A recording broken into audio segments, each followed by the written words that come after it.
సిటీలో జరుగుతున్న అతిపెద్ద పాప్ కల్చర్ ఫెస్టివల్ CCXP-MX 2026 లో వారణాసి టీం సందడి చేసింది.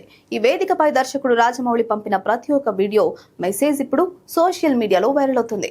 ఈ ఈవెంట్ లో సినిమాకు సంబంధించిన మొదటి గ్లిమ్స్ ను ప్రదర్శించగా హాలీవుడ్ స్థాయి విజువల్స్ కు అక్కడి ప్రేక్షకులు నీరాజనాలు పట్టారు. రాజమౌళి తన వీడియో సందేశంలో మెక్సికో అభిమానులకు అభివాదం చేస్తూ వారణాసి కేవలం ఒక సినిమా కాదు, అదొక అడ్వెంచర్. ఇండియన్ మైథాలజీని గ్లోబల్ స్టాండర్డ్స్ యాక్షన్ తో కలిపి ఈ చిత్రాన్ని తెరకెక్కిస్తున్నామని పేర్కొన్నారు. ముఖ్యంగా తన హీరో మహేష్ బాబు గురించి ప్రస్తావిస్తూ ప్రపంచం చూడని సరికొత్త మహేష్ ను ఈ సినిమాలో చూస్తారని భరోసా ఇచ్చారు. కాగా ఈ ఈవెంట్ లో ప్రదర్శించిన గ్లిమ్స్ లో కొన్ని క్రేజీ ఎలిమెంట్స్ బయటకొచ్చాయి. మహేష్ బాబు గడ్డం, పొడవాటి జుట్టుతో మునుపెన్నడూ లేని విధంగా చాలా రఫ్ అండ్ టఫ్ గా కనిపించారు. -డిగ్రీల ఉష్ణోగ్రతలో తీసిన కొన్ని విజువల్స్ హాలీవుడ్ చిత్రాలకు ఏ మాత్రం తగ్గకుండా ఉన్నాయని టాక్.